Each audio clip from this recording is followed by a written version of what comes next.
Peace. Welcome to the culture here on the Black Star Network. I'm your host, Farajii Muhammad. Thank you so much for tuning in and being a part of the conversation. Folks, we got a lot to talk about. First and foremost, let's talk about the former Proud Boys leader, Enrique Tarrio, how he has been given the largest and longest sentence for the January 6th situation. We'll share that in the latest with you. Also, let's talk about how there are a number of HBCU leaders that have decided to step down for a various numbers of reasons. And guess what? There's a good number of those same leaders are women. What does that make? What kind of impact will that make on HBCU's landscape across the country? Later on, folks, we got to talk about why Black women are not being protected with this latest incident of a Black woman being assaulted by a brick. We're going to share that conversation. And I got something for you for trends, posts, and doing the most. So stay with us. This is all happening on today's edition of The Culture right here on the Black Star Network. You ready to rock and roll? Then let's go.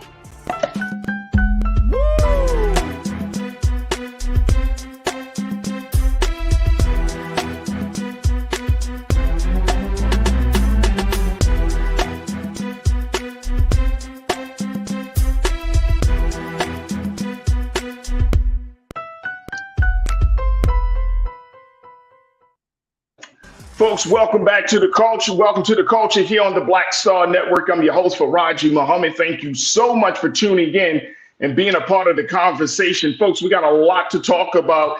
And I want to give a big shout out to my online culture crew, man, that is just checking in from all around the country. Yes, yes, yes. And I'm always excited to reconnect with them each and every day, folks. And you could do the same thing. You could join us as we are streaming live on a number of platforms. You see that? Do you see this right down here at the bottom? That's where you can find us. We're streaming in a number of different places, including our home website at blackstarnetwork.com, blackstarnetwork.com. We're also streaming on Amazon News, on your Fire TV, and we're also streaming 24 hours a day, 7 days a week on Plex TV. And we're streaming on your favorite social media. So we're on Facebook and on YouTube. And it is on YouTube, folks, under Roland Martin, where you can find us and be a part of the conversation as part of our online culture crew for the day.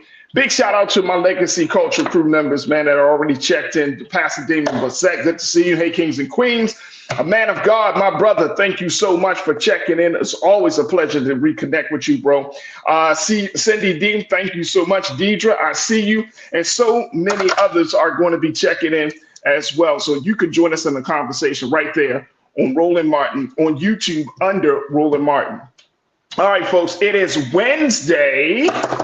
So you know what happens on Wednesday. That's right. You know what happens on Wednesday. We check in with my sister from another mother. She is the host of the Suzette Speaks Show on YouTube. She's also an attorney in the state of Florida, checking in all the way down from Miami. My sister Suzette Speaks is joining us, and I'm really, really excited to talk to her. Good afternoon, Suzette. How you feeling, sis? Hey, Farajii, and good afternoon to the culture crew. Y'all won't see me in the chat today, but it's all love. Miami in the building. Can't wait for today's conversation. We will send good tidings and all the energies and spirits and vibrations Absolutely. from the great Suzette Speaks. All right, Pauline, I see you. Hello, Pauline. Shalinda, thank you for checking in. Lori, good to see you. Anastasia, Tiana, thank you, sisters, for checking in. Let's jump right into this. First and foremost, former Proud Boy chairman Enrique Tarrio, who has been leading the charge, has officially been the number one guy for the wrong reason. He's been given the longest sentence, Suzette, for his involvement in the January 6th attack on the storming of the Capitol. 22 years. Wow. 22 years. Here's the latest from NBC News, folks. Take a look at this. This is, again, Enrique Tarrio. He was sentenced 22 years in federal prison yesterday afternoon following his convictions on a seditious conspiracy charge in connection with the January 6th attack on the Capitol. Looking at paragraph 2, Tarrio was one of 4 Proud Boys found guilty of sedition conspiracy in May. Federal prosecutors sought a sentence of 33 years in federal prison. U.S. District Judge Timothy Kelly sentenced Tarrio's co-defendants to much lower terms than those sought by prosecutors. Last week, Joe Biggs was sentenced to 17 years, Zachary Rail to 15 years, Ethan Nordine to 18 years. Proud Boy Dominic Pizzola, the fifth defendant, was found not guilty of the top charge of sedition and conspiracy, but guilty of other charges. He was sentenced to 10 years. Wow. Suzette, first and foremost, do you think that this was justice? Do you think that this was appropriate? They were looking for 33. They ended up where he ended up getting 22. Do you feel like that is fair and just based on what he did? Well, yes, I do believe that Enrique Tarrio, the leader, national leader of the Proud Boys, of course, Florida always have to be in it, from Miami, of Afro-Cuban descent, found himself in the middle of what was an overthrow attempt of the U.S. election where President Joe Biden dutifully and duly won. And instead, he found himself as a head of a right-wing organization that made it its mission, not only on January 6th, but prior to January 6th, to impose this kind of right-wing fascist ideology, which has permanently changed the Republican Party, mind you. And it came to fruition on January 6th. Although he was not even in D.C. on that date, all of his acts as laid out by the prosecution led to over 200 members of the Proud Boys being on the steps of the Capitol on January 6th. They were at the head or of the spear, as the judge put it, and he is now paid or will be paying his debt to society for his actions in this attempt to overthrow a United States election. I looked at what his attorney said. They had asked for about 15 years. Prior to this, the other Proud Boy defendants had about 15 to 18 on average, but the range now is between 10, and he is now the highest defendant with this type of jail time for his sentence, for his conviction. So it's a loud and clear message by this U.S. district judge. He's sounded a little bit repentant during his statements during the sentencing. He didn't apologize for what he did, but he said he apologized for not doing more to deter what happened at the Capitol. He's always maintained that it was a spontaneous day of protest. But again, the prosecution was able to show this jury otherwise. And that's why all of them have so far been convicted. And he has now seen the stiffest penalty. So this is going to open up the conversation in a very, very big way, because like I mentioned from this NBC News report, and I know we got to take a quick pause, but very quickly, Suzette, the number of people who are getting like these big sentences are now starting to come out, right? Like these Proud Boy members, people who are part of far right groups. Is this going to be the precedent for Merrick Garland and his team in the Department of Justice? Do you expect to see, or should we expect to see, more stiff penalties like this?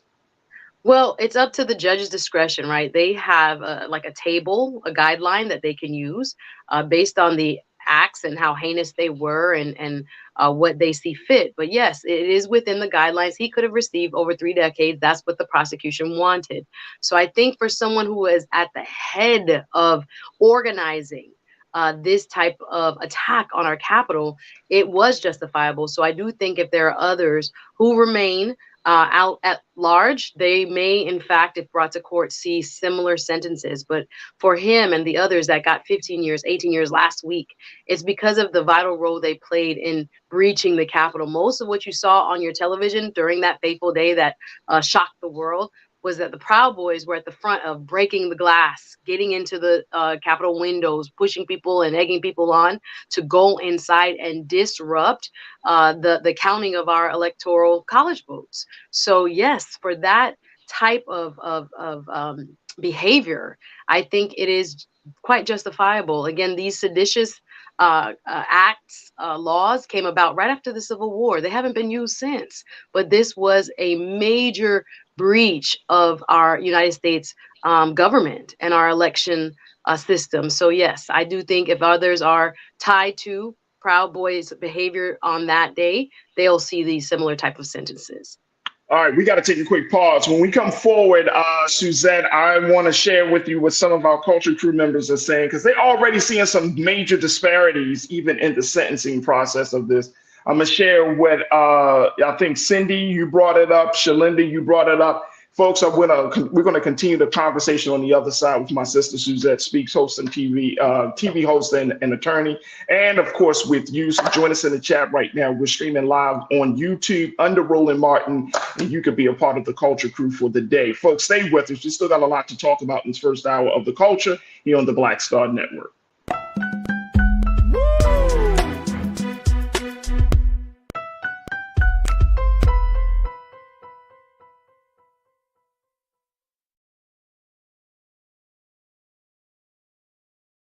Folks, Black Star Network is here.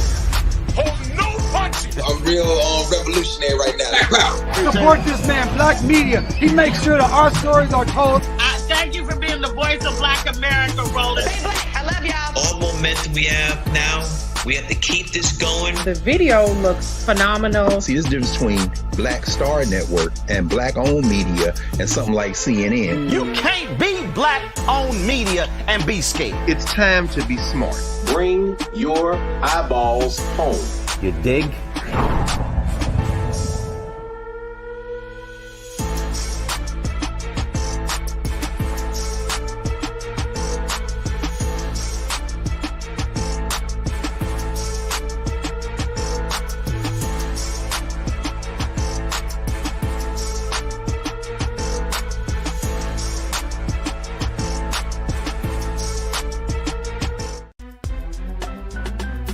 I'm Farajii Muhammad, live from LA.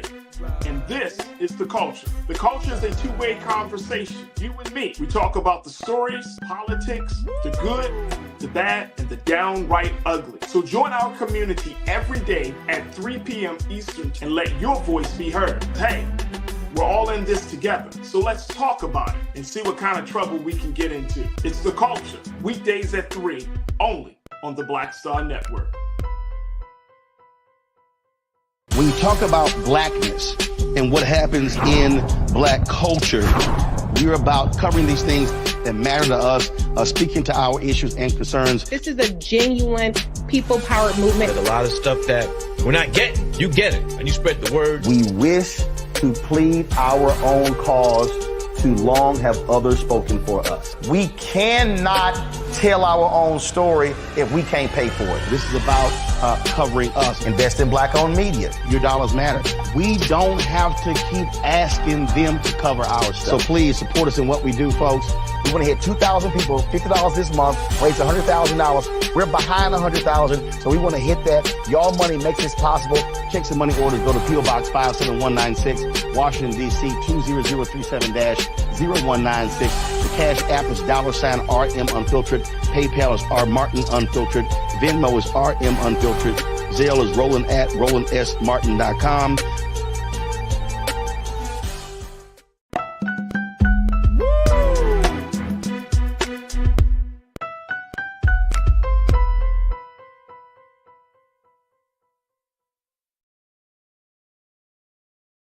All right, folks, welcome back to The Culture here on the Black Star Network. I'm your host, Farajii Muhammad. We've been talking about the latest sentencing of Proud Boys, the former Proud Boys leader, Enrique Tarrio. He served as the chairman of the far-right group. He has officially been sentenced to 22 years in federal prison as a result of his involvement in the attack on the Capitol on January the 6th. Let me bring my sister Suzette Speaks back into this. Suzette, one of the things that people are saying right now is that he got the stiffest penalty because he's Cuban and he's Black. Man, so let me just share with you. I mean, I'm not laughing about it because that's a serious allegation. I really do believe it because he was the head of the snake, so to speak. You know, play stupid games, you win stupid prizes. A lot of what he did, you know, was recorded. Although he, you know, hooked up with, you know, Stuart Rhodes from the Oath Keepers. They had that fateful meeting in an underground parking lot and recorded it. Recorded this because they thought they were being patriots, right? Or they just wanted to overthrow our election. A little bit of both. So that the fact that he got way more than Stuart Rhodes, I can see an argument being made as to, you know, they probably had similar roles or had equal culpability. But nonetheless, you know, he was the face you know, this Enrique Tarrio was kind of like this mythical, again, a non-white figure that called himself a Proud Boy, you know, headed the chapter down here and eventually became like the national spokesperson, pictured with, you know, several strong, what could I call them, GOP leaders, if you will, or very popular GOP leaders, was legitimized during a 2020 debate when Donald Trump was asked about, you know, white supremacy and calling it out. And he told them to stand up, you know, stand back and stand by. And then their numbers doubled almost, you know, immediately thereafter. And so this kind of undertone that was underground at first, but then became overt because the president endorsed it. You know, he became like the poster boy for it. So I do see some of what, you know, is being said, but again, he was the head of the snake, if you will, in terms of the most publicly recognizable figure. So I think that worked against him. But then again, you know, melanated skin oftentimes sees, you know, different results. And I'm not saying that necessarily happened here, but I can understand why people will look at why is it that he's getting, you know, the most time so far of any January 6th defendant. But I do believe it's because he was the head of the conspiracy, if you will, and again, played such a prominent role in the media with regards to what took place. And even though, like I said, he wasn't there, he had laid the foundation, laid the groundwork, and activated this group of radicals. And it shows you that anybody of any color and any ethnicity can become radicalized. So I think that's part of why we see such a stiff penalty for him. I would agree. Cindy, you said a Cuban got the most time for the leader of the Proud Boys. The white supremacy male of the January 6th riot got mostly slaps on the wrist. Cindy. Shalinda, you checked it. Although it's well-deserved, why the darkest one of the traitors get the longest sentence? Okay. Let's see. Let me see. Tiana, you checked in and said, I'm not shocked nor surprised. He got the most time. The problem is he forgot he was black. And McCole, my sister McCole Spicer, you said, as the saying goes, you play stupid games, you win stupid prizes. I have no sympathy for the Proud Boys. That was a terroristic act that they committed on January 6th, 2021. And Deidre said he needs to get 22 years because he broke the law. Thank you, Deidre. And who else? Who else is checking in here? Yeah, well, that's not going to happen, Gail O'Brien. Anastasia, you said no one is talking about Clarence Thomas' wife. That chick was there and also part of this. Jenny. So here's the thing though, and I appreciate y'all sisters. A lot of ladies are commenting on this, but here's the thing. We're seeing this situation. Like, I don't think that people, and even for me, it took me a minute to kind of understand how wide this situation of January 6th really is, how big of an investigation it is, until I came across the numbers that they have arrested over 1,000 people related to January the 6th. Yep. And so trying to navigate through all of these people, determining what the charges should be, trying to figure it all out, you know what I'm saying, to process this whole thing. I think they did it. And I think this is what Merrick Garland, let me put what Merrick Garland put up, what he said. And Keenan, let's go to quote to Keenan at least. Take a look. This is what Merrick Garland said about this. He said, after Tarrio's speech at sentencing, that the Proud Boys have played a quote-unquote central role in leading efforts to breach the Capitol. He said, over the past week, 4 members of the Proud Boys received sentences that reflect the danger their crimes pose to our democracy. Today, the leader of the Proud Boys, and this was yesterday, folks, today, the leader of the Proud Boys, Enrique Tarrio, learned that the consequence of conspiring to oppose by force the lawful transfer of presidential power was 22 years in federal prison. See what I'm saying? Like, at the end of the day, you're still committing a crime. And as a Black person, or if you are an Afro-Latino or Afro-Cuban individual, you know damn well you might get the stiffest penalty. Well, It depends on how you identify, because people And, seem to maybe, forget. and you know what? And maybe, and look, and a lot of times in this situation, in the far right community, those far right spaces, whether it's on Reddit or some other far right space, he might be considered a political prisoner. Mm. They're gonna massage the narrative and saying he's a soldier. He said, Enrique Tarrio said, "I'm not a soldier. I'm a general."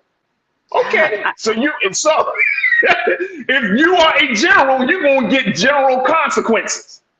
Yeah, in several interviews, I've been watching a lot, since this came down yesterday, of interviews from the past, and shout out to CNN's Sarah Seidlin, who did an interview right after January 6th with him, where he purported to say, he did not think that, this was something that was an overt act of sedition, that people were just caught up in the moment. That's what, again, his attorneys keep saying, that he was kind of like a misled patriot by the president and thought that he was doing something to fight for America. But also in that interview on CNN, you know what he said, Farajii? He said he did not believe that the election was stolen. So you have this type of, drumbeat that they use to, again, radicalize people. But there are folks, again, that's why I think it's very important that we kind of keep calling it out, that knew better and still, kept pushing the agenda forward, which was to keep President Trump in power, even though he lost the election against President Biden. So this idea that, he didn't know, or he wasn't involved with the people that he knew in Trump's circle, and how, comfortable he felt. And in those interviews, he also pointed out, like, people asked him, like, as a Black person, is basically what they were saying, how comfortable are you with being a part of the Proud Boys? And he kept saying, you're asking me, if I feel like I fit in. They make fun of everything. And I guess that included race and ethnicity, and from which he didn't take offense and didn't seem uncomfortable with it. But sometimes people feel empowered by being the only, or somehow being accepted in a group for being, an all-American, or something that they want to identify as. And it's super dangerous. And there are people who are vulnerable to this type of exploitation. Not to say that he didn't have, a decision-making ability, because he did. But I think especially earlier on, that's why the FBI keeps calling it this type of homegrown, terrorism, the most dangerous threat to our democracy. Because if you look at it, a person who is of Afro-Cuban descent from Miami, grew up in an Afro-Cuban home, he says he had ancestors that fought, against Castro and during the revolution and all this stuff, or against Bautista and all that kind of stuff. And he still was, prone to trying to find a group for which he could identify and be called a, quote, American patriot, and sought it in this far right, many call them radical, fascist, misogynist, racist, anti-Semitic, you name it. There's been reports, and according to the FBI, and according to, what the prosecutors laid out, that's what the Proud Boys have stood for. And even if he thinks he wasn't that, he's associated with all of that just by being in their midst. So yeah, I think, this is a gentleman who thought he was different, thought he maybe was an exception. And now, where's that great leader, Mr. Trump? Where are all the people that you literally sacrificed your life for in this cause, when you said on record that you did not believe that Mr. Trump truly won? It's quite shocking when you think about it. And He's going to have a story. Man, it's so stiff that I'm like, I hope it's worth it. It's crazy. Yeah. Here's very quickly. I think part of the other part of this, one is that some of these far right groups are not more, their concern isn't about its race as it is about government. And I'm saying some of them have a problem with government and don't care about the race thing. Like, race thing is connected in some way, but it's not their priority. They're not formed because it's not like the KKK. You know what I'm saying? And I'm saying some of these far right groups. And that might be the case. I don't know too much in terms of, the ins and outs of his story and how he got to that place. But that might be the case. You know what I'm saying? That they accepted him for whatever reason, but they allowed him to rise to a leadership role. You see what I'm saying? And I think that is something that should be studied and reviewed, because it's fascinating that you have a black man, an Afro-Cuban man who's running a far right, who's leading a far right group, a militia, right? And he's riding with Trump the way he did. But I don't think he's stupid. Here's the other thing. I don't think he wanted to come to a national prominence. I think the part of this militia thing is working under the radar. You know what I'm saying? Like, of course, in the states that they're in, they're known. But once you start to expose, once you get that national prominence, it's like the same thing. If you're talking about, you know, street organizations, if you're talking about, you know, gangs that are run by Italians and all of those things, like once you get to a certain level and you start to get national prominence, it's like the whole Denzel Washington movie, American Gangster. It's like, I remember when he said that the moment he started to wear the mink to the boxing match, and people started to ask him questions like, who is this guy? How is he able to kind of be up front? Who is this guy? That's when everything fell apart. Yeah. That's when everything fell apart. I don't think like these guys kind of work in quote unquote secrecy, and that serves as a protection and a shield because they're under the radar. At this point, why would you, if you're committing all these crimes, why would you be like out there? It doesn't make sense. It does not make sense. What you pointed out make, you know, perfect sense to me. Also, I think they have a united kind of feeling of grievance that somebody did something wrong to them. He has talked about in interviews how he's anti-immigrant, and I'm like, again, your people came here, sir. Your people came on the ship, bro. But it's almost like a dissociative identity. Again, like I am the exception. Those people come here illegally. I didn't. I am a different type of person. And again, we know that people exploit that type of lack of, you know, being grounded in oneself.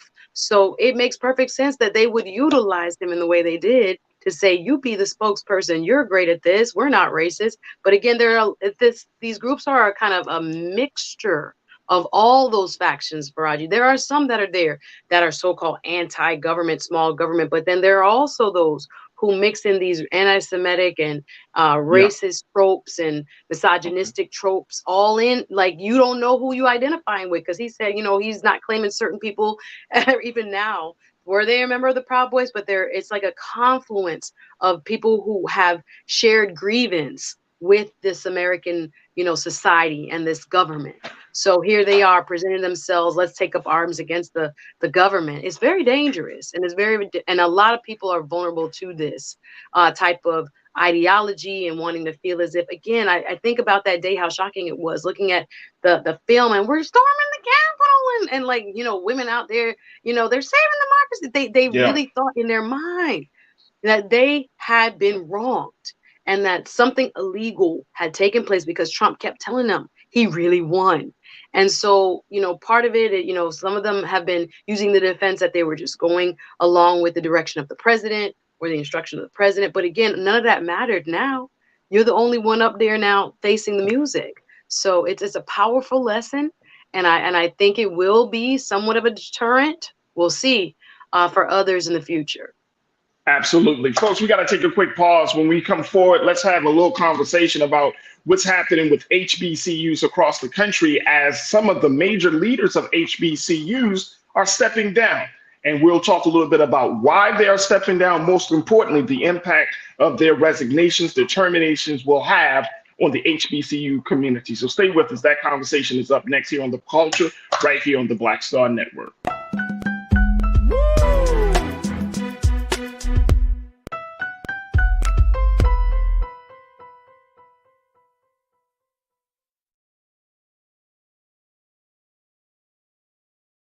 Folks, Black Star Network is here. Oh, no punches! I'm real revolutionary right now. Support this man, Black Media. He makes sure that our stories are told. Thank you for being the voice of Black America, Roland. Stay black. I love y'all. All momentum we have now We have to keep this going. The video looks phenomenal. See, there's a difference between Black Star Network and Black-owned media and something like CNN. You can't be Black-owned media and be scared. It's time to be smart. Bring your eyeballs home. You dig?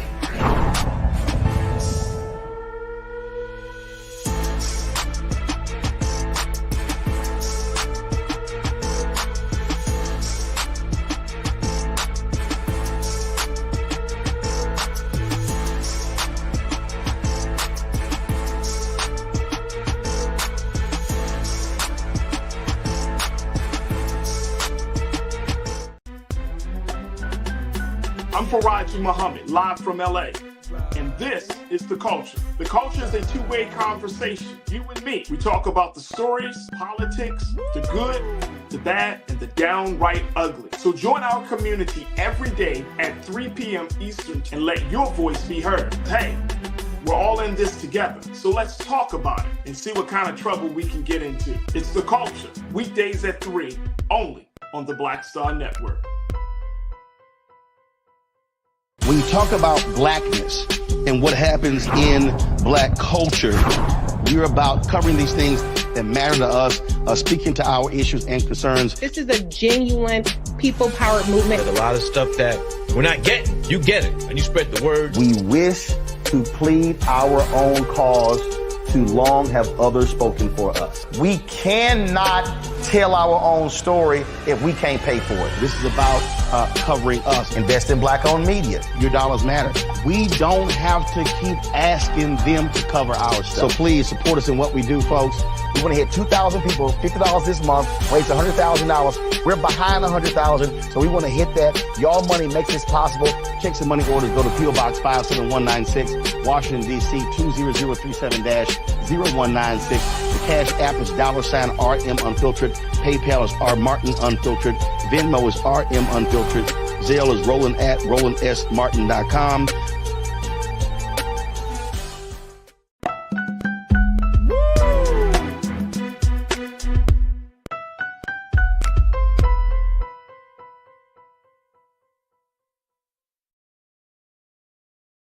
Folks, welcome back to The Culture here on the Black Star Network. I'm your host, Farajii Muhammad. Leaders at historically black colleges and universities, apparently, folks, in a new trend are stepping down at a rapid rate since the month of March. This is the latest coming from the Washington Post, who've done a study on the number of presidents leaving their positions at the nation's roughly 100 HBCUs as a result of sector-wide resignations, retirements, and terminations, folks. I want to share with you what came out of this or was said in this report from the Washington Post. Take a look at this here, folks, because this is very fascinating. There also has been a broader trend of presidents at predominantly white institutions stepping down. Forbes reported that several university presidents have announced their resignation or retirement in the past month. Many occurred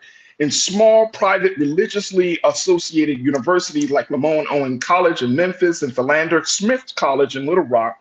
A handful of women are among those who have left their jobs, and there have been outspoken disputes about enrollment and funding. Now, take a look at this. Let's go into this process talking about the women that have left the role. Take a look, folks. Although women stepping down is not a new phenomenon, their reasons for leaving still merit investigation, according to Felicia Commodore, who serves as an associate professor of higher education at Old Dominion University. She said historically black colleges and institutions, often designate more women as presidents than the rest of higher education. She said, if this is a space where black women have probably the best shot at a college presidency, and they're not lasting for more than 3 to 5 years, what message is that sending to the pipeline of aspiring black women college presidents, particularly those who are interested in serving the HBCU sector? This is fascinating, folks, and we wanted to have a conversation about this because some of us may not even know that this is happening, but this is a growing trend, and this will make a huge impact on the HBCU, on the operations and on the future of HBCUs. Let me bring my sister Suzette Speaks back into Suzette. This is interesting, and I was kind of looking forward to see if this is like a national thing. Now this is coming out of the GRIO, but there doesn't seem to be much talk about this. This report came out of the GRIO and the Washington Post, excuse me. But there doesn't seem as much talk about this. We're talking about a lot of other things, but if you have presidents who are stepping down, and it's particularly Black women presidents who are stepping down from these HBCUs at this pace, then this is like a crisis brewing. Yeah. And I'm with Felicia Commodore on this, is that if this is supposed to be the safe space for Black women in particular, but this is the safe space for progressive thinking Black men and women, but they're only sticking around for 3 to 5 years, what's really going on? Retirements, resignations, terminations. Like, what is really going on with HBCU leadership? Yeah, I mean, Farajii, this comes during a time when HBCUs are kind of having a moment, right? They've always been there, right? They've always been the backbone of educating the best and brightest among us here in the United States and beyond. But we have had kind of this renaissance in terms of the mainstream media paying attention to HBCUs, although those who have long respected the legacy that they have in our country and the importance of educating Black and white students, but more Black lawyers come from HBCUs than anywhere else. More Black doctors come from HBCUs than anywhere else, MBAs, etc. And then there are also HBCUs that help students who have been struggling through high school, who don't have proper, college preparatory classes, etc., still excel and live the college dream. So we have this trend that you've pointed out. When I look at it, first thing that came to mind was how much more difficult it is these days than it has been in the past to be a university president. And here's what I'm thinking. Because of all of the politics that now goes into this job, this used to be considered a quite cushy, if you will, job, Farajii. Yes, you had to do fundraising. Yes, you always have to be interacting with your faculty and your students, et cetera, et cetera. But these jobs have become far more political and politicized by a lot of the states, right? Some of them are run by, the state governments. Some are private. But there are a lot more issues that are on the table that HBCUs uniquely have to deal with when it comes to funding being one of the larger ones, as well as just being able to maintain good relationship with your governing board, with your faculty. It is almost like being a politician, a statewide elected politician, because you have so many factions and facets to deal with, so that if they are not becoming properly compensated, properly supported, to your point, we're losing a wonderful pipeline of leadership. I know for a fact, there are so many of my friends circle, even to speak anecdotally, that got their start as professors, as deans at HBCU colleges. So when you can't get in the door because the network won't allow you necessarily in the door off rip when it comes to predominantly white institutions, PWIs, many of us get our training grounds at HBCU. So if we are having this kind of fluctuation in leadership, I've seen it even down south here in Miami, St. Thomas Law, they just had a new dean. Like, she doesn't come from academia. I'm not criticizing, but I'm looking at so many people who have left as a result and others who are now, coming in the door as a result. There's a lot of politics, Farajii. But we definitely. Hey, Suzette, yes. How much you want to bet? Are we on the culture on the Black Star Network? Yes, well, go ahead, sir. How much you want to bet? It's so political because, unfortunately, some Black people want to take advantage, use, abuse, mistreat other Black people in Black spaces. How much you want to bet? That's part of the reason why. And I mean, nobody's going to say that. Nobody's going to be like, you see what I'm saying? Let me just say why. Let me just I mean, I've worked at Morgan State University in Baltimore for many years, right? And one of the things, and I know I'm about to get in trouble, well, here's the thing. One of the things that we don't often talk about is the culture in Black institutions. Mm. There's a certain reason why some of us are turned off from working for Black people in Black spaces and Black institutions. So when you have Black people, I mean, look, in my understanding, like in Baltimore, we had Morgan, we had Coppin,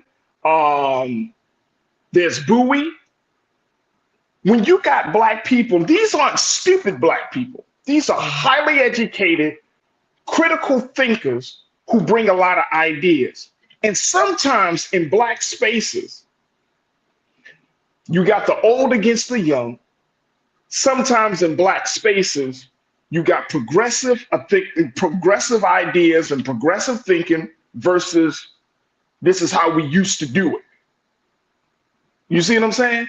Sometimes in Black spaces, you got younger people who come into roles of positions of power and influence. And then you got older people who want to stand and be gatekeepers. My goodness.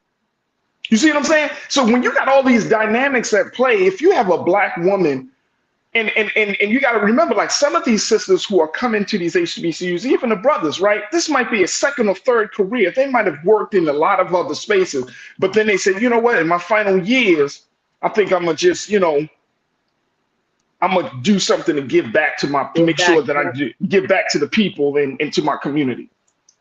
And man, it could be hellish. It really can be hellish, man. And it's so sad because most of the time, like back in the day, y'all remember a lot of these presidents, especially of our HBCUs, man, it would be like statues. That's how long they would be there. You know what I mean? 20, 30 years. And buildings are named after them and all of that good stuff. But now, I bet you, I'm telling you, I bet you, it's probably a lot of the politics. The board, because some of these schools are ran by boards, right? You have the faculty. You might put a Black person as the figurehead in there, but then they really don't have no power. I mean, there's a lot of dynamics at play. I bet you a lot of that is stuff. And look, if I'm 50, 60 years old, you know what I'm saying? I'm trying to work out the final few years of my life, and you got to deal with all this BS from your own people. You rather just take the L and be like, hey, man, I tried my best. This is a labor of love, but I'm getting the hell up out of here.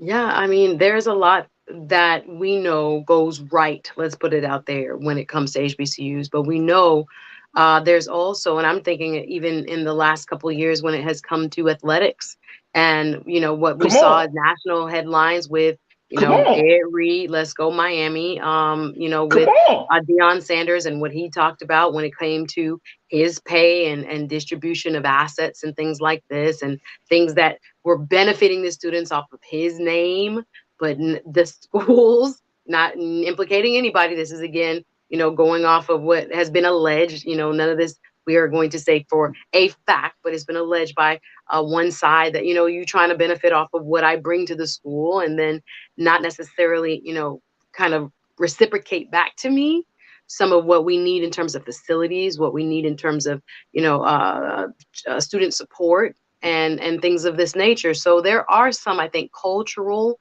and institutionalized ways of thinking that we definitely should challenge and should question as appropriate, whether or not, again, there are leaders that are willing to do, the very difficult work of kind of shifting the direction of these big ships, right? It takes a long time. It takes patience. And oftentimes you get pushback for people who, again, ran the, financial aid department for 40 years. Well, ma'am, I know you ran the financial aid department for 40 years, but we got, new perspectives and new technology and things that we want to bring. I'm telling you, new buildings that we need to build for our students and the top facilities that should be offered. It is difficult sometimes because sometimes we get very comfortable with status quo.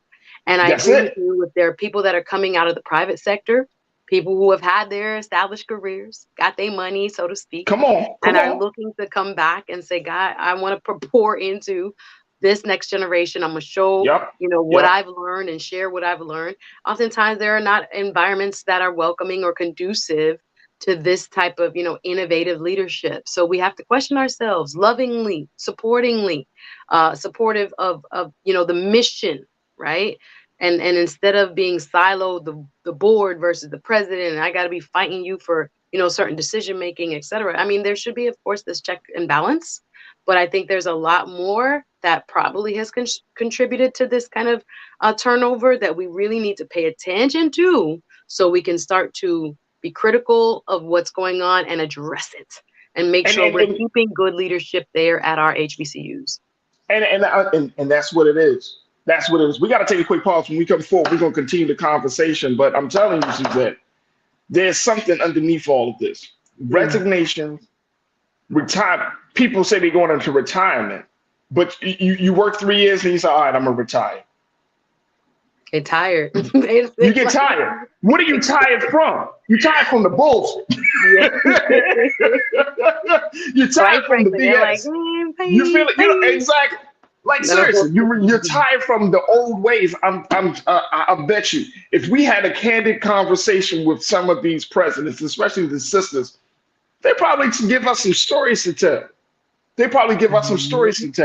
Because I've been around Black media, Black institutions, Black folks in leadership so long that I recognize, like, man, sometimes we do the Black churches, everything, Black civic organizations and nonprofit organizations. We can cause the most damage to ourselves. This ain't about no white man. This is about us, how we treat each other. And sometimes when we come into the door and we get all fresh in ideas, and next thing you know, somebody is telling us, somebody from our community is telling us, you can't do that.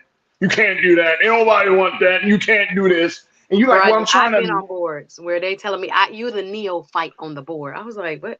Right. I'm sorry. And was that and who said that to you? That was to say, stay in your place and follow what I'm doing. Ma'am, that's not why they put me on the board, right? That's not why we put me on the board.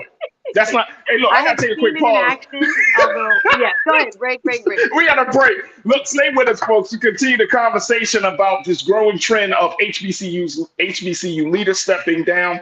Crew, I want to get your take on this. What do you think is really going on beyond what we have, what's been reported in the press? Is it just about terminations, resignations, and retirements, or is there something brewing and there's a serious crisis evolving among HBCUs? Let's talk about it on the other side. Stay with us. It's The Culture here on the Black Star Network.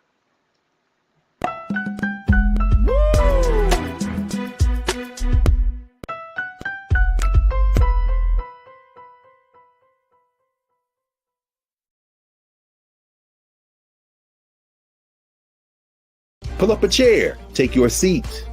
The Black Tape with me, Dr. Greg Carr, here on the Black Star Network.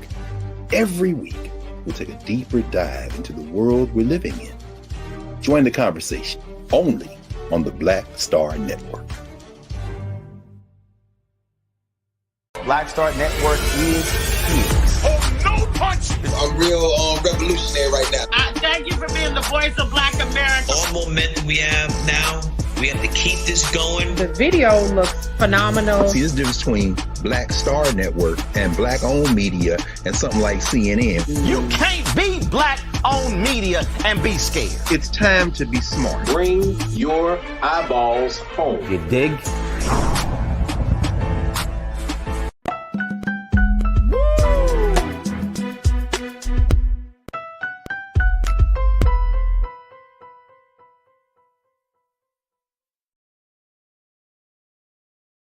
All right, folks, welcome back to The Culture here on the Black Star Network. I'm your host, Farajii Muhammad. Thank you so much for tuning in and being a part of the conversation. Folks, we are streaming live right now on YouTube under Roland Martin. Make sure you join us in the chat there. That's where you find our beloved Culture Crew community, where you can join us and share your thoughts and post your questions, and most importantly, be a part of the conversations that we're having right here on air. So make sure you join us on YouTube under Roland Martin, and let's have a conversation. Big shout out to all of our Culture Crew members on Facebook as well. folks are checking in from all over there. So thank you so much for doing so. And of course, you can continue to watch us on blackstarnetwork.com, Amazon News on your Fire TV, Plex TV, and other streaming services as we continue to expand this movement for digital media. We've been talking about this latest phenomenon, this trend of HBCU leaders stepping down, where there are a number of women leaders who are walking away from historic Black colleges and universities all across the country. And it's creating a trend. Now, this trend is also happening in white establishments, predominantly white colleges and institutions, PWIs. It is also happening there. And many people are saying that this is a sign that the landscape in the industry for higher education is changing dramatically when you have major professionals, folks who are bringing a ton of skills and talents to the table, and yet within a 3 to 5 year period, they're walking away to pursue other things. Some of them are pursuing other ventures, some of them are simply retiring, and some of them are just getting fired. So we've been talking about this dynamic. More importantly, like, what does this mean and what kind of impact this will have on HBCUs as we move further into the future? My sister Suzette Speaks is with me, folks. As always, I'm happy to have my sister. Suzette, we're talking about this because it's the culture, it's the Black Star Network, it's Black media. This is what we do. And we got to get to the crux of this. I don't think it's just like, oh, okay. If this was a regular situation, then it wouldn't be making news the way it's making news.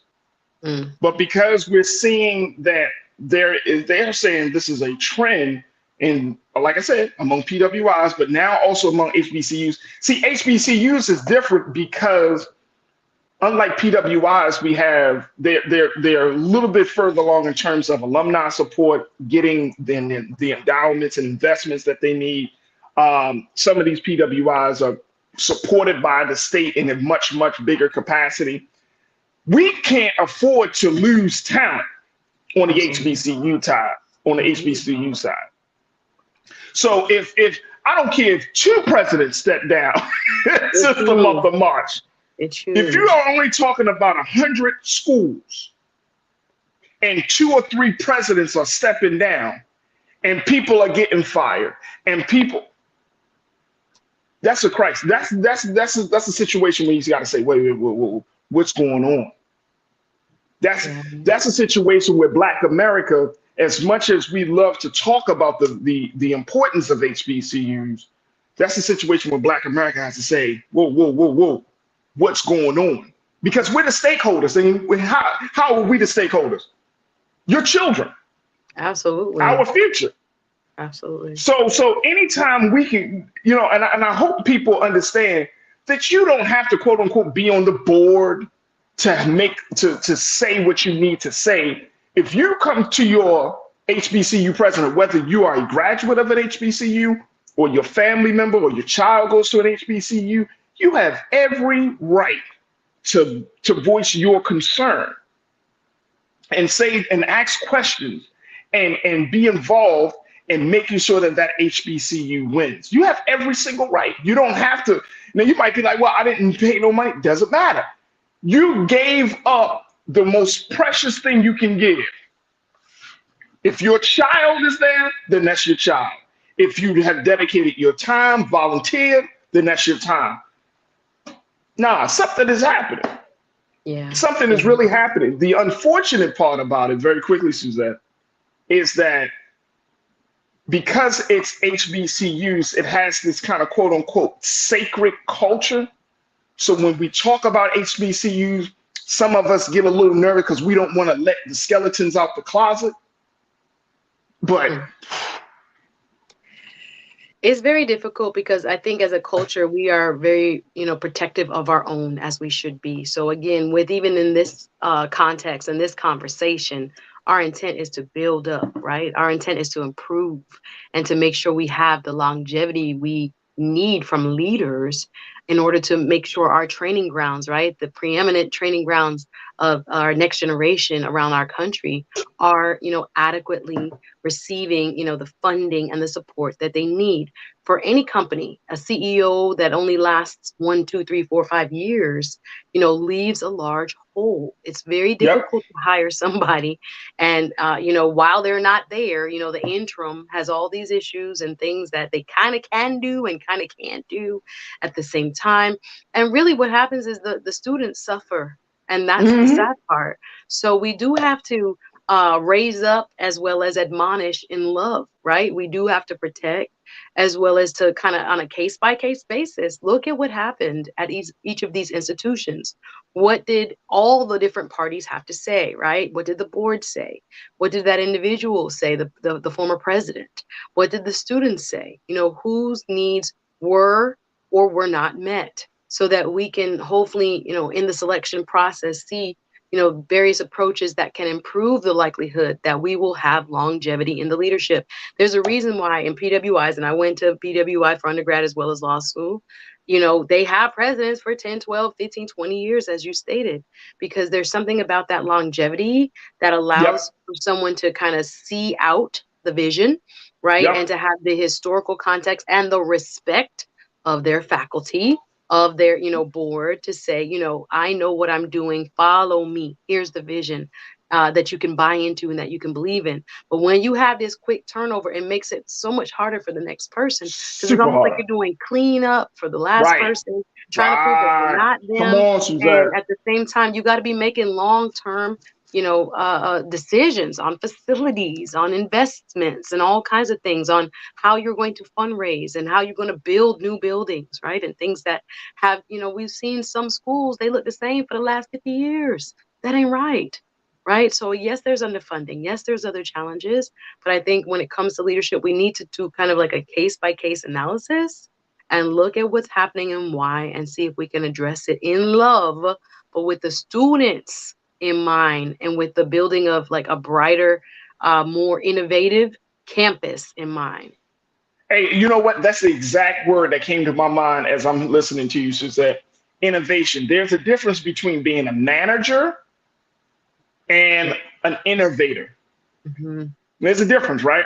I'm thinking about Dr. David Wilson of Morgan State University. Under his tenure so far, that man has done more. I mean, he has taken Morgan State University to the next level, getting it designated as a national, as a historic site, all of the buildings, adding new buildings. They just opened up the medical school, making advancements, right? And there are HBCUs that are doing that type of work all in within the community, HBCU community. But then you still have, like you said, there's some other HBCUs that still operate like it's the 1960s and 70s. Old ass buildings. We talked about it on this show. His brother Roland's talked about it. Like, they need funding, because you got to ask yourself the question, like, what's happening with the resources and all of those things? And I don't think it's crazy to bring up these questions. I think that if you ask any question in the right spirit, then you can do so. But I think that it's indicative of where we are, that in 2023, students are maybe suffering from everything from bad infrastructure to mishandling of money in 2023. And HBCUs most of these HBCUs, I could be wrong, but Suzette, I don't see no white faces running HBCUs. There are some white people in the administration, but not necessarily. In the administration. Yeah, it's true. But I'm saying there aren't white presidents. Can't name one, but I don't think so. Yeah, you're right. That's my point. That's all I'm saying. Of course, in the administration, yeah, obviously, right? But in terms of the overall vision and leadership, that falls on the president. Raising money, that falls on the president. You see what I'm saying? You got to be not only the president, you got to be the chief executive officer. You have to be the #1 cheerleader. You have to be the HBCU advocate. I mean, there are a dozen roles that you got to play in that leadership position. Let me share what the crew is saying, because the crew is going off right now, Suzette. I can bet. I can't read comments. The crew is going off. Benny Hill, you said administration, chancellors, directors, board members tap in, help us with some perspective. Absolutely. I would love to hear what folks got to say on this. Tiana, you said, thank you, Benny. Tiana, you said, I've worked at community college for 24 years, and I completely understand what those HBCUs are going through with the turnover. 24 years. Yeah. 24 years. And Tiana, I would love to kind of get a little take from you, what you have seen in that 24 years. Cindy V, you said maybe since prime time in coaching and VP Harris, these colleges are in the spotlight. The scope of HBCUs is much greater. It's more criticism. It's more political. It's always about money. But is that a bad thing when we're trying to grow something? No, I agree with her. They've been in the spotlight, you know, and now more than ever, again, as she said, with Kamala Harris, with Chadwick Boseman, rest in peace, Felicia Rashad, Diddy, whoever else. Thank God for HBCUs. But we're seeing much more of a spotlight, and then with more spotlight comes more scrutiny. So yeah. Hey, look, you brought up Felicia Rashad. Where people are coming to figure out. You brought up Felicia Rashad. What happened there? She stepped down. Yeah. She took over the college.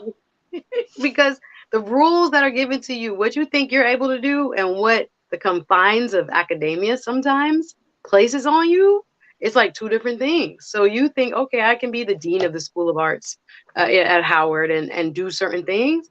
No, again, it's very political. It's how you balance the interest of what your president, your faculty want, your students need, the money and budgets that you have available to you. It's very tricky. And again, it takes a very skilled leader to do what a lot of our administrators do across, HBCU campuses. There are people that are getting it right. Let's just point that out. As you stated, absolutely. There are some blueprints that we're like, yes, I love it. And it shows what can be done. But I would agree with Cindy that, the greater scrutiny now is showing maybe where there are some areas of improvement that we need. And again, if you can't retain good leadership, it doesn't bode well for anybody within the ecosystem. So we got to figure out what's going on and really do an analysis of why, we're seeing the trend not only widely in the PWI kind of landscape, but specifically among HBCUs. Absolutely. We got to take a quick pause. But Willie, I want to bring up the point that you made. Willie Frazier, my brother, you said this could be a result of legislatures trying to dictate education.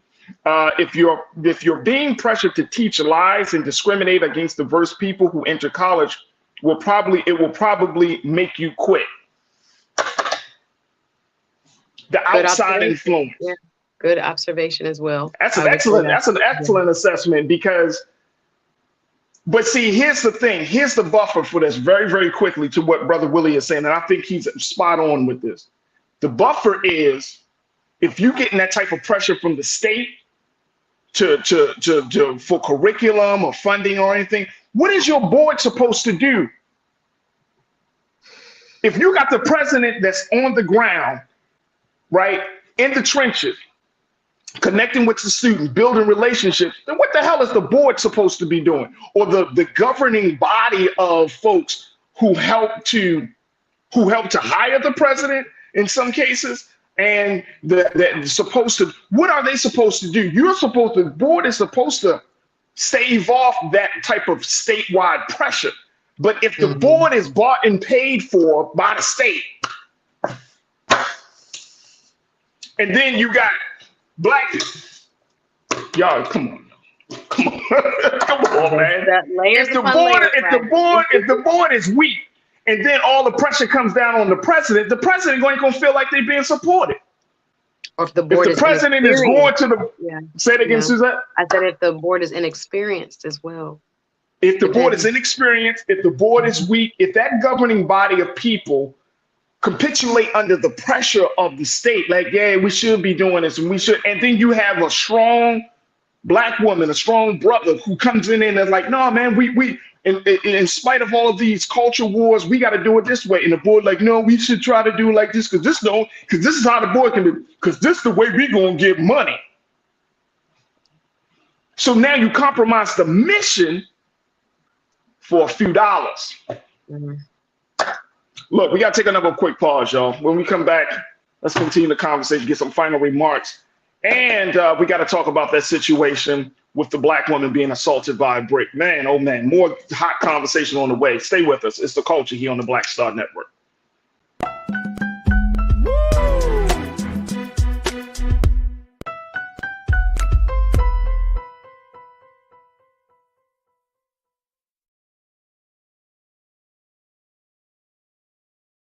Hi, I'm Dr. Jackie Hood Martin, and I have a question for you. Ever feel as if your life is teetering and the weight and pressure of the world is consistently on your shoulders? Well, let me tell you, living a balanced life isn't easy. Join me each Tuesday on Black Star Network for A Balanced Life with Dr. Jackie.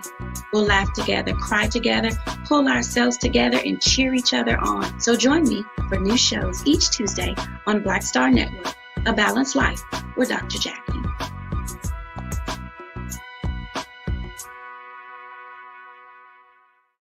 Black Star Network is here. Oh, no punch! I'm real revolutionary right now. Thank you for being the voice of Black America. All momentum we have now, we have to keep this going. The video looks phenomenal. See, there's a difference between Black Star Network and black-owned media and something like CNN. You can't be black-owned media and be scared. It's time to be smart. Bring your eyeballs home. You dig?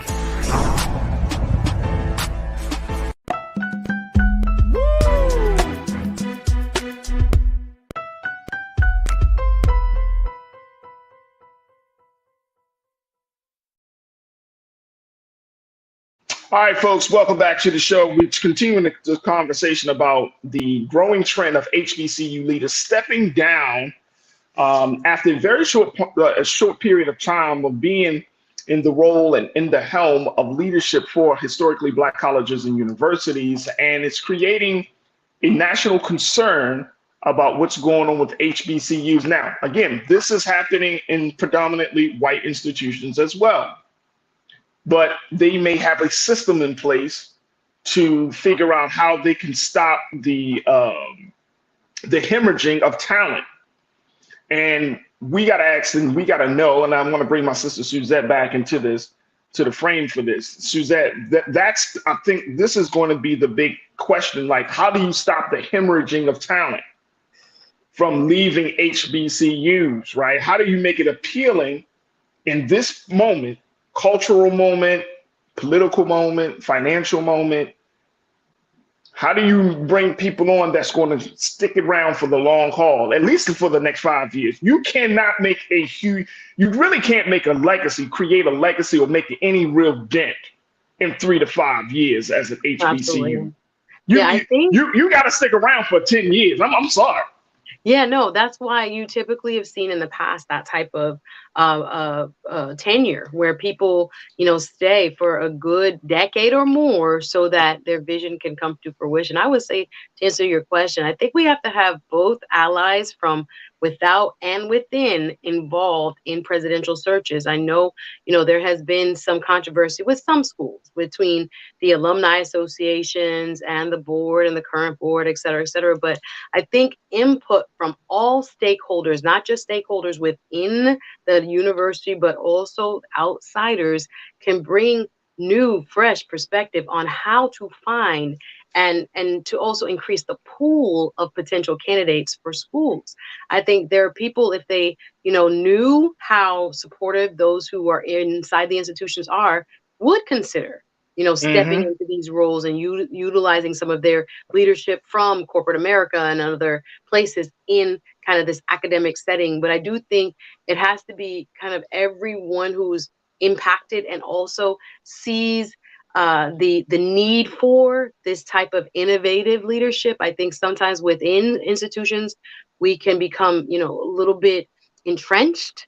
And not to say that's an only HBCU problem. That can be in any school, anywhere, any institution. People can get so used to doing things the way they've always done them, that they do not want to change and they don't want to let go of, certain power or perceived power that they have at the institution. So they kind of, stonewall, and they make it very difficult and gatekeep, as you said. So I think especially when you see some things happening from the inside, maybe an outside fresh view from folks who are, maybe outside advisory panels or alumni panels, and people who can help, bring new, fresh perspective to why or why not the last person did not work out is important. Because again, the longevity piece is what helps the institution move forward and helps that leader to fully see their vision materialize. If not, we're treading water, and then we're also losing ground because there are activities and decisions that can't be made by interim people. So I hope that they will utilize all the different stakeholders that they have available to them to start to, go back to the drawing board and really analyze what is being said by the person who is leaving, as well as those who they help to lead. Here's the great concern that I have. And Lori Parks, Lori, you brought up something that, and I'm glad you did, Lori, because my concern is if these schools are seeing a hemorrhaging of good talent walking away, if schools are losing this, if schools are in financial crisis, if schools are finding that they're just out there, then the state may use these reasons to justify some level of quote unquote takeover. Or even worse, Lori, you said it. You said, just my opinion, with all the problems that some of these HBCUs are having, financial major crisis, even Brother Roland been on this issue, I'm seeing some of them closing up, shutting down. Which is not what we need. That's what, and that's exactly it, Suzette. At the end of the day, these states that in a lot of HBCUs, I don't say a lot, but some of these HBCUs are in Republican controlled states. And they will attempt to try to shut down some of these, especially in the South. You know what I mean? Whether you're talking about Georgia or Alabama or some other state that's Republican controlled, Texas. It's easy for these Republican folks to say, oh, you know what? The school is quote unquote underperforming. The school is misappropriating funds, or there's a real financial support that's lacking. The leadership is not there. In this day and time where we're questioning whether Black people and their history and their struggle is important, maybe we should just shut this thing down. That's why it's so important that we work together to find a solution internally. Because again, this is not, out of the realm of possibility for people who are trying to see these type of institutions kind of shut down anyway, to now say, hey, let's take this opportunity to roll back the state support or the funding or whatever other ways they can control. Either accreditation is what I was thinking about, and things where people come out with degrees that are not accredited. It's fundamentally, important that we really look at why and how we can help support them. Yes, the federal government does, a certain amount. Yes, the state government does a certain amount. But again, our own mindset of that, self-sufficiency needs to come into play. While we do expect the same support and hopefully increased support for those schools who have not received adequate, state funds, or for private schools. I know it can be, through the loan programs, et cetera, making sure they are all accessible grant programs and loans, federal loan programs to the students that attend some of these private schools. But yeah, it comes back down to we have to be our own solution, and we have to think critically, although, again, no one wants to be overly critical of our own institutions, but we have to be honest when it comes to these type of discussions so that we can see improvement, and that we have people who are in environments that make them want to stay, right? And again, a case by case basis, I would have to look at each and every one of why these folks, left in these scenarios, but there is a pattern, right? There is a trend. Huge pattern. So we got to make sure, is it everybody? Or what are we doing, and can we stave it off so it doesn't, continue to contaminate other campuses or other potential leaders? and dissuade them from coming to these campuses. We need good, innovative leadership no matter what. And we have to actually provide our own solutions to some of these issues and see if we can be a welcoming place. And I say we because I consider myself, a product of why, Black leaders who come from HBCUs are just a part of the fabric of what has changed America throughout these last centuries. We know that. So we know that. We look at the I know legacy, that. but we have to continue to kind of, again, put that at the forefront of why we do what we do and take away ego, take away, this kind of infighting sometimes that occurs. And not to say that every HBCU is not like this, guys, but we're just talking about these select, campuses where we have seen this turnover. We got to analyze for real what happened and try to, course correct as needed. Absolutely. Let me see if I can pull up very quickly which HBCUs, because in this report it talks about which HBCUs have seen some of the recent departures. Let me just pull this up very quickly. They said in April. Call the names, huh? Calling names. So we can correct the record. Let's talk about who all is on this list. Okay. If you want to. There were a couple of things. They did a research by the American Council on Education. It revealed that college presidents who responded had been in their positions at that time for an average of 8.5 years in 2006. So 8.5 years was like the average back in 17 years ago. The average decreased to 5.9 years, or pretty much 6 years in 2022. So that's research showing that the market, the life expectancy, right? The life expectancy of college presidents has actually declined from about 9 years, or like probably close to 10 years, as you mentioned, Suzette. You know, being around for a decade to shaving off to about 6 years. Wow, interesting.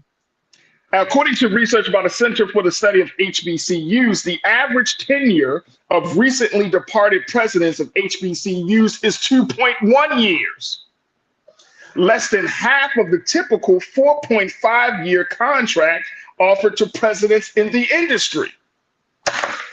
Wow. That's disturbing. That's a little disturbing. Because what can someone do in 2 years? And I don't know. So we're not even, we hitting half of the mark. That means that whatever is happening. You get to know all your faculty names, you out to do. Okay, thank you for coming, Michelle. I appreciate you. Oh, you know what, Michelle? You know everything there is to know. I'm gone. Right? Like, what are we doing? I'm gone, Michelle. It was so good. We just had lunch yesterday. Yeah, girl. Just got to know everybody's name. For... Now you going, no. I think there might be, there's some concern possibly, just to play devil's advocate, that, people are jealous of these type of cushy, quote unquote, jobs and what they pay. And there may be some sentiment, not saying in these cases, but overall about, why they got to make this much, or how, come they get this benefit or that perk or that, it's a big responsibility. It's a huge, multifaceted job. And for people who are coming out of private sector jobs that make even more than this, the salary and the compensation, I wonder if that plays any role into why people are saying, you got to go, or if it's purely conduct and or maybe like, not meeting of the minds in terms of the board, and et cetera. I'm just curious. I don't know enough about it, but I'm curious about it. All right, let me just share this very quickly. I know we got to take our next pause. In April, according to the GRIO, the Mississippi Institution of Higher Learning Board of Trustees unanimously voted to fire Felicia Nave, a Black woman who served as the president of Alcorn State University since 2019.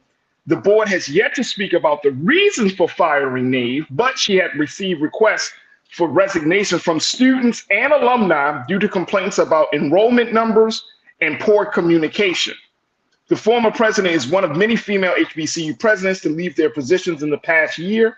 The list also includes Carmen Walters at Tougaloo College in Mississippi, Vernell Bennett Fairs at Lemoyne Owen, and Leisha Crumpton Young at Texas Southern University in Houston.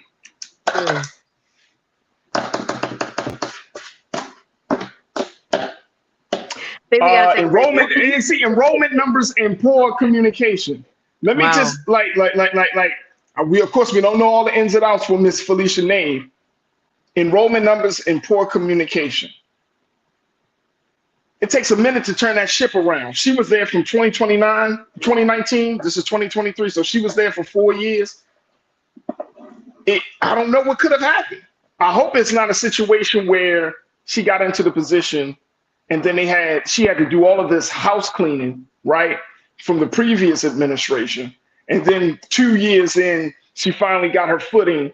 And then they're like, all right, we got to let you go because you got unrealistic expectations to meet for enrollment. Now, I don't know what the part could be for poor communication. I don't know. Maybe she was just a terrible leader that didn't talk to her staff and her personnel. I don't know. But I think we should ask for some level of transparency that and I'm saying for us as Black America, we should ask for some level of transparency. If you're going to, Lamar Owen is a major college. All of these are major colleges. TSU in Houston, that's a major Black HBCU. Yeah. So there should be, it shouldn't just be like, we just had to let them go. And no reason why. No reason why? No, that's weird. We need transparency. So we're going to keep looking at this situation, but I think that it's important that we recognize that this situation is happening. Things are happening. Let's see how this school year goes, right? You see that, like, as we get closer to them, because I know stuff is going to come up over the next few months as we get further along in a year. But this is a real problem. This is a very real problem that not HBCUs, not alumni, but that Black America is going to have to figure out how to solve. There it is. All right, folks, we got to take a quick pause. When we come forward, let's talk about the Black woman who was assaulted by a brick and why it seems like the protection of Black women still seems to be a problem within our community. Stay with us. That conversation is up next here on The Culture on the Black Star Network.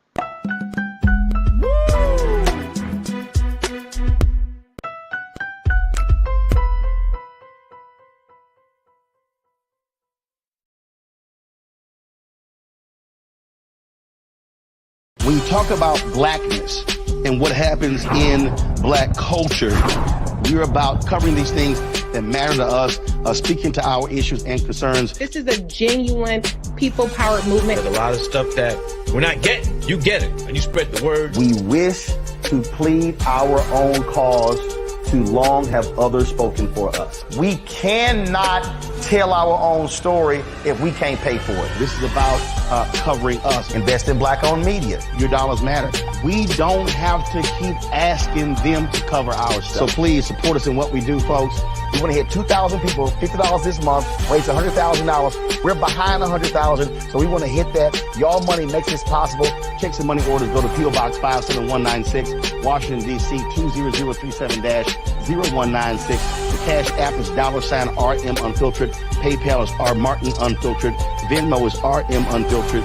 Zelle is Roland at RolandSMartin.com. Black Star Network is here. Oh, no punch! I'm real revolutionary right now. Thank you for being the voice of Black America. All momentum we have now, we have to keep this going. The video looks phenomenal. See, there's a difference between Black Star Network and Black-owned media and something like CNN. You can't be Black-owned media and be scared. It's time to be smart. Bring your eyeballs home. You dig? Hatred on the streets, a horrific scene, a white nationalist rally that descended into deadly violence. White people are losing their damn minds. As an angry pro-Trump mob storms the U.S. Capitol, we're about to see the rise of what I call white minority resistance. We have seen white folks in this country who simply cannot tolerate Black folks voting. I think what we're seeing is the inevitable result of violent denial. This is part of American history. Every time that people of color have made progress, whether real or symbolic, there has been what Carol Anderson at Emory University calls white rage as a backlash. This is the rise of the Proud Boys and the Boogaloo Boys. America, there's going to be more of this. Here's all the Proud Boys, guys. This country is getting increasingly racist in its behaviors and its attitudes because of the fear of white people. The fear that they're taking our jobs, they're taking our resources, they're taking our women. This is white fear.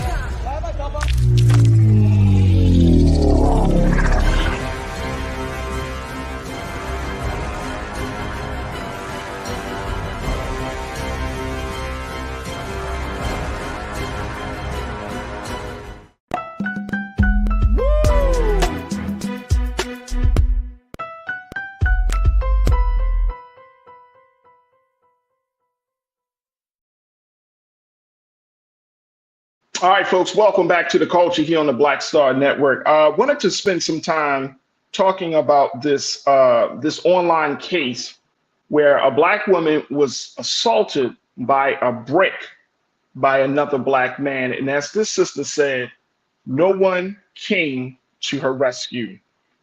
This is the situation that happened just a couple of days ago. And it was a very disturbing situation because the sister went on to her social media page, and it was picked up by the Shade Room and other sites. But the sister went on to her own social media page to just moments afterwards. This is the sis right here talking about the fact, and you can see her face.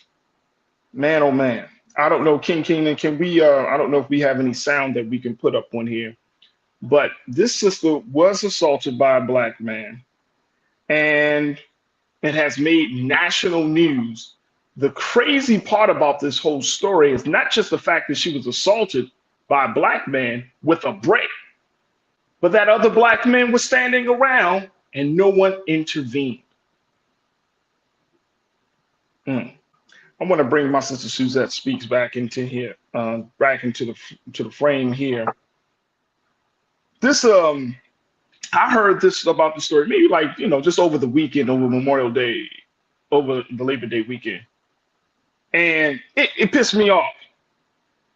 Now, there are some other elements to this story, right? Because there are some folks that actually, we heard about this story, but then I saw on social media, on Twitter, X, and some of the other social media spaces where people have found video of this same sister going around slapping people. But it wasn't I could tell that this was not her video of slapping. I saw two videos, one of her slapping a younger white male and then the other one slapping an older white male. But it didn't seem like this was a violent interaction. It seemed like it was a skit. It seemed like it was something that was planned. But this situation here does not warrant, even though she did a video like that, does not warrant a person getting hit by a brick, Suzette, in the face that could have literally killed her. And it certainly did not warrant for her to be assaulted in this manner and no one steps in. Yeah, Farajii, I too saw the viral post that was on the Shade Room and everywhere on social media featuring this young lady, and it really, I had an emotional reaction to it, of course, like most of those who watched it. It was shocking to see someone, posting from the hospital, face swole up, as she alleges that she refused to give a man, it looked like they were in the club or some kind of, nightclub scene where, a person called or sought to get her phone number. And she said, no, that's what she gave as far as her account as to what happened allegedly. And that she therefore, received a brick to the face by this individual, and that there were other men that were present that she, said did nothing, that they stood around, didn't defend her, etc. So I think there are a couple lessons from this, Farajii, and messages that we can kind of, take away. And I don't think we can play this down, Farajii, because I think they will flag it on YouTube as belonging to somebody else. But when I saw this, again, like most people, we had this kind of visceral reaction as to how dare this person, the perpetrator allegedly, do something so heinous. And again, we have seen this in many instances where there are women who are the victim of violence, specifically Black women, and it seems as if it's taken with the most casual grain of salt that anyone could offer, as if our bodies, our beings are not as worthy of protection and solidarity as other, specifically speaking, women. In this case, I think there are some macro and some micro lessons, global lessons that we can say that, this helps to bring awareness to, again, this sad state of misogynoir that has become a part of, I think, American politics. How, people who are very involved, the Squad, for example, leaders who are Black women, we talked about Fani Willis, and we've talked about Letitia James, and those women who have had an added layer of, vitriol that is not just based on their, job, but on who they are as people, right? Their womanhood, their Blackness, and the tone is often anti-Black, and how that has, added this new, I guess, low to American politics. But I also want to look at the facts of this case. And again, there are so many parts that are moving still, because this is now, becoming a much more known individual. Now, again, there's nothing about this case, let me be clear, that would justify anybody putting a brick on, this level, throwing it at somebody's head, so that you see like this type of, injury brought onto somebody. Bodily harm is never okay, and violence against women is never okay. I have also been looking, trying to get some more context as to, can I believe that there are men that just stood around and did nothing? There are a couple of outlets that are reporting, and these are just allegations. Again, this is not to justify, but this is just to also put out more information than what is available in this initial, account that she gave. There's a young man who put up a Instagram video that has been commented on, and I got it out of, and I can actually, my phone is what I'm using here, but I can pull up his name so you could see it. A YouTube video that talks about a gentleman who claims he was there that night, who claims he was one of these so-called bystanders, and says that this young lady, in fact, according to him, this is all allegation, was a, quote, troublemaker, or, quote, may have instigated some of what transpired. I don't know that's what happened. This is one individual who was also there, who claims to have been there, let's say, and said that this person has had a problematic past in terms of behavior. I am not here to defend, or deny or any of that, but I'm offering it as additional pieces to this contextual puzzle that may underline, for this specific case, what happened and what actually transpired. I think we need more information. I don't think we have all the facts. As I told you, I thought, I have to look deeper into this, Farajii. This bothered me so greatly to see this transpire. Nonetheless, it would not warrant this level of if you want to call it, violence or retaliation or any of that. If your life is not in danger, what are we doing? So no matter what, it would not have been appropriate. The piece I'm really curious about as to why, if it is true how she kind of brought the story forward, that people did not intervene. I'm like, I can't believe humanity has gotten that low. Like, I can't believe, I have to really understand what happened. That was just one account. Again, it's unverified. I'm just putting it out there as another layer to this specific case. But nonetheless, the message is still very clear that we have an issue in our society with, protecting of women. And again, in this specific case, it might not be the textbook case that we want to use, depending on what perhaps was her behavior involved in seeing this unfold. Nonetheless, I do think it is a good conversation starter when it comes to talking about, what it means to have solidarity from Black men for situations that do warrant, equal protection, if you will, and sometimes intervention by brothers. And we can still talk about it again from that lens. And here's the big thing. Here's the big thing. I see brothers, unfortunately, trying to play detective instead of playing protector. You see what I'm saying? If this was your look, if any of us have daughters, nieces, a woman, a young woman in our lives that we care and love and are responsible for, and she, regardless of if she instigated, let me just put this up, because this is I think we need to start with a point blank like foundation, regardless of what she's instigated. Okay, she was talking bad about somebody. Keenan, show the video again.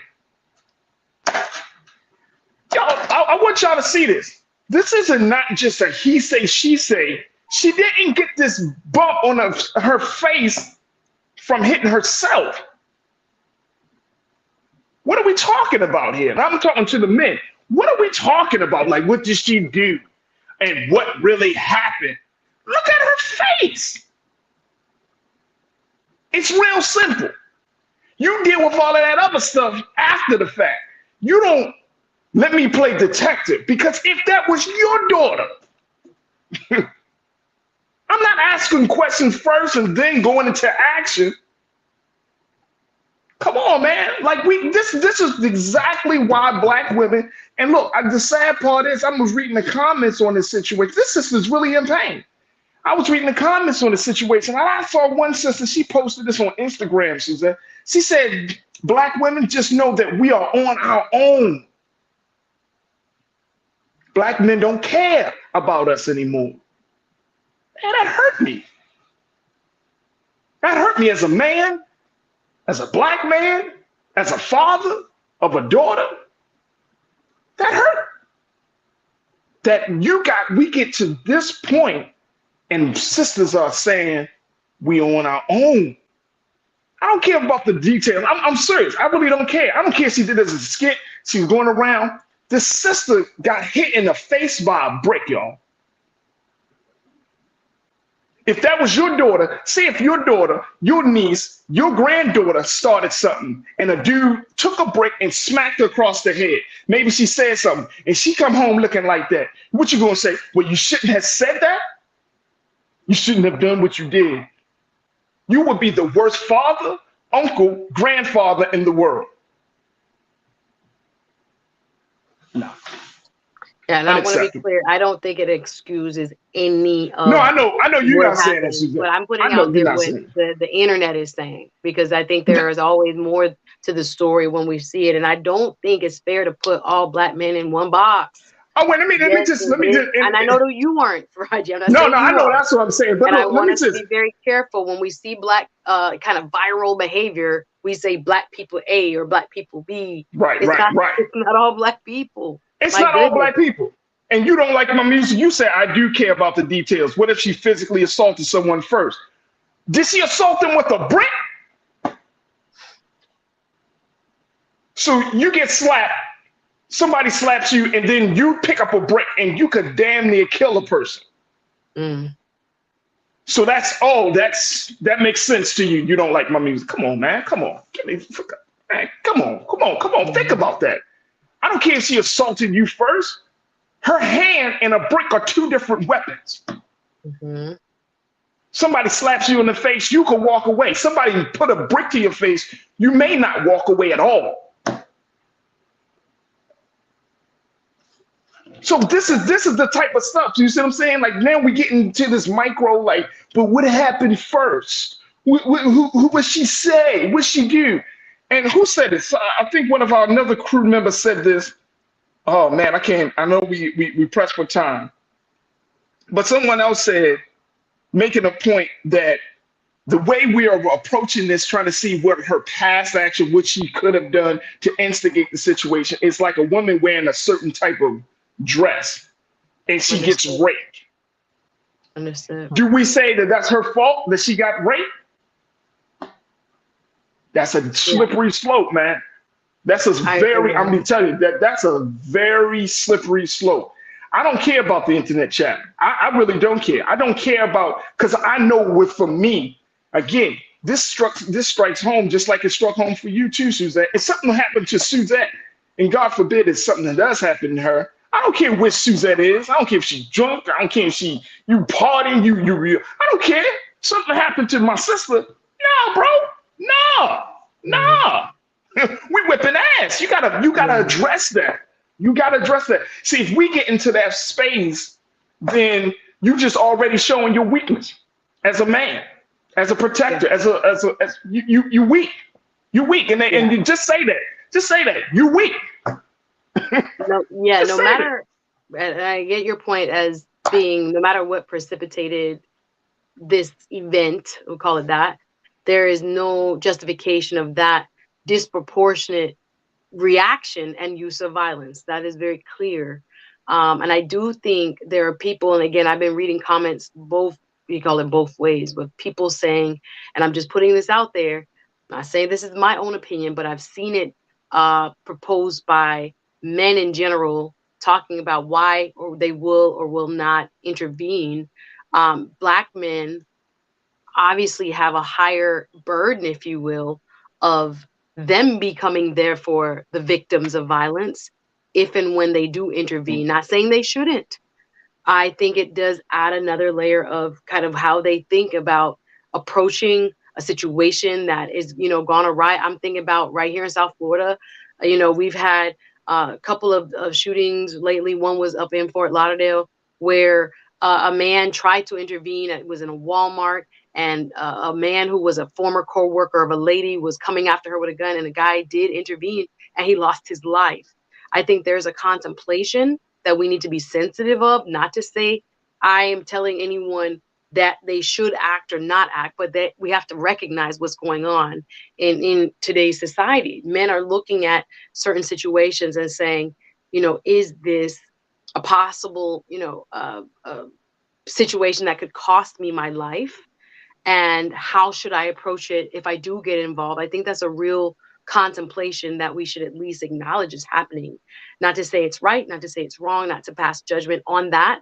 But I do think there are, men who will feel that I have to look at a situation twice now and say, should I intervene? And if so, how? So that I preserve my own life. If this is not, a person that I know or complete stranger. Obviously, right is right and wrong is wrong. I'm just saying that some of the commentary I've been reading has brought forth that questioning by a lot of brothers as far as when it is appropriate and how much do you risk when you are intervening. And again, this is a multi-layered. I get it. Trust me, I get it, Suzette. And I know we got to wrap up, and I get it. Trust me, I get it. I have seen domestic situations jump off, and I lie to you not. I have physically put myself in harm's way in some of these cases, right? And I was informed by older black men, man, you need to be careful. But it's like at the moment of a situation, I can't stand seeing no black man or no man beating on no woman. I don't care if it's a white woman or it's a Latino woman or it's a black woman. When you see that type of brutality, that does something to your thinking, to your heart. Like, you can't just be like, well, just because she shouldn't have. Man, nobody give up about none of that at the end of the day, man. If a man is beating on a woman and you are watching it, you have every duty to intervene as a man. I'm saying this as a man. You do not, and I get it, but you got to say something. At least say, hey, man, what you doing or something. Or you have to intervene in some way. So use the best of intelligence, but you got to do something. You can't just watch a woman getting beat down in the street like she an animal. And then you sitting there like, damn, man, what'd she do? Man, stop asking so many damn questions and do something. Get off your goddamn phone, man, and just do something. Yeah. Like, I'm tired of seeing weakness. We go to, look, this is the same thing when we saw a brother killed in New York City. Brothers go to the gym, but can't use a damn muscle sometimes. Because you're so weak here. And you weak here. But you want to walk around like you want to do something. Sit your ass down, man. You ain't going to do nothing. If you watch a man beating down on your people like that, whether it's a black man or a woman, you ain't going to do nothing. I've seen small guys jumping into big frays because guess what? They have no fear in their heart. They have no fear. And that's how God blesses you to have. You come into a situation, small stature, but once you come into a situation with no fear and you got the presence of mind and you're doing the right thing, you will get the power to overcome any situation. You need to get that fear out your heart, man. Yeah. You need to get that. I'm not going to let nobody just beat down on a woman and just be like, man, she shouldn't have done that. Shit, that's great. No, 100%. All violence against women, we do not condone it, or it should be, elevated to the point where people feel compelled, men and women, to intervene, right? To see somebody in distress, see somebody who, is about to be, violated in this type of way, say something, do something, try to call the police, do whatever you can within your means to interject. I just think in this specific case, as many are going to argue, what does that have to do with anything? I get that. It's wrong, right? At the base level, it's wrong. Yapping or whatever may have occurred or precipitated that, it's wrong, right? Pick up a brick and hit somebody in the head could have taken her life. It's wrong. It's absolutely deplorable. I'm looking at it also from the other lenses of the discussions I've seen. Why, if that is the truth, why not? And I wanted to get to the bottom of that. Yeah. But as you're saying, we do need this kind of principled approach across the board, that the rules of engagement lead us more so to act than not to act. I agree with that. And hopefully, absolutely, no violence is begetting violence, right? Don't instigate nothing. Don't put yourself in a position. However, it's not to be used as an excuse in this scenario. But I'm also kind of advocating for being, accountable in all parties, right? Those who stood by, those who were involved. Why did you do this? But again, I agree with your premise. It doesn't even matter. You shouldn't have done it in the first place, right? And I think we are looking at the societal acceptance of, well, this was justified, etc. Not saying that that's where I'm coming from. I'm just saying the discussions online have produced a lot of discussion about what happened before, what happened after, and why. So I think it's important that we kind of fill in some of the context just for informational purposes, so people can understand what actually we're hearing now and beyond the original video. Absolutely. There is and I know we got to end this. There is a growing trend. We've heard the terminology toxic masculinity, right? Mm-hmm. But now there's a growing school of thought around what they're now termed as heroic masculinity. And for those who may not be familiar with this term, I would advise you to take a look at it. There are a number of, thought pieces that are being written about this. And this is where men see themselves as protectors, coming in to defend women, coming in to defend those who find themselves in a inferior position, not in no braggadocious type of way, but just coming in to protect. So there's a different school of thought. Yeah, we've been conditioned for toxic masculinity for years. Now we should be in an age of heroic masculinity, where we're jumping into the fray. And this is what we see with police officers, male police officers, firefighters, those who put their lives on the line. They're not asking questions. No firefighter say, well, how did the fire start? They just go right in and start saving lives, right? They ask questions after the fact. We have to get to that place with Black women. Otherwise, this divide is going to keep getting bigger and bigger, Suzette. And more important, going back to that comment that I read on Instagram, women are going to lose faith. Brothers, women are going to lose faith in our ability to protect them. Suzette, our time has been very well spent today. Goodness gracious, and I want to shout out again. We have so much more we can say about this. Coco Goff, yes, let's go. Hey, look, this has been every week. Every week you came on, we talked about Sha'Carri Richardson. Yes, we talked about Simone Biles. Now we got Coco Goff. Let's go, Coco. Sorry to switch gears, but let's go, Coco. I'm so proud of her. As well as who beat TFO Shelton.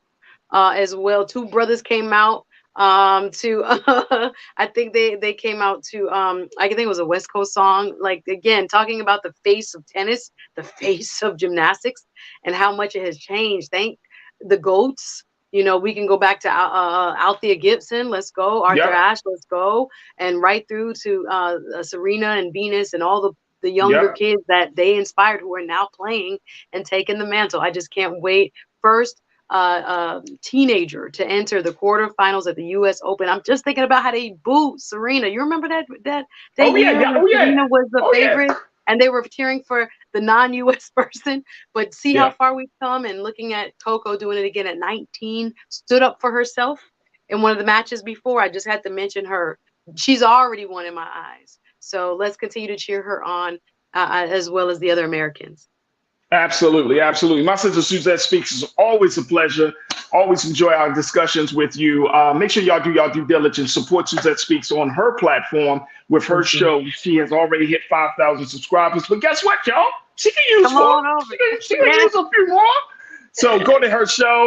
There it is right there, Suzette Speaks Show. She gives you some of the latest news and not just the political news, the social justice news, but she talks about entertainment, arts, and culture just as much as we talk about it here on this platform. And y'all can support her. Just go to her YouTube page and follow her on social media. And of course, she's here on The Culture with us every Wednesday. And we're just so grateful to get through the hump day with her. So Suzette Speaks, thank you so much, sis. Thanks, Culture Crew. Big up everybody. See you next week. Talk to you soon. All right, folks, that's going to do it for us. Thank you so much for spending a little extra time with us this afternoon. Be sure to do your due diligence. Support us here at blackstarnetwork.com.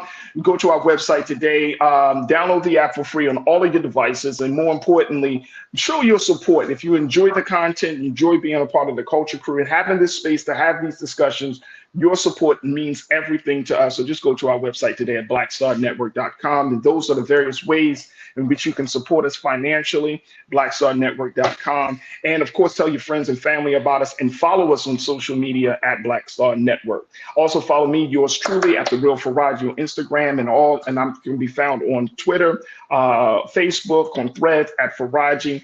And I would love to connect with you. I appreciate each and every one of you. I want to appreciate my team, Joel, Shannon, Maddie, Chris, Lise, and my man King Keenan for making us look and sound so good. Stay tuned. Up next at 6 p.m. Eastern Standard Time is Roland Martin Unfiltered. As always, never be afraid to challenge what's wrong, stand for what's right while being yourself in the process. 5th year anniversary for Big Brother Roland. I didn't say it yesterday. So congratulations to our big brother, our founder of Black Star Network, for doing it strong for 5 years straight and continuing the great work. So give your shout out to Brother Roland. And thank you to all of those who have supported us today here on the Black Star Network. I saw we had a number of people who have made their support on the becoming level 1 Bring the Phone fan club members. So thank you. Until tomorrow, folks, I look forward to reconnecting with you then. Have a great afternoon, wonderful evening, and talk to you soon. Peace.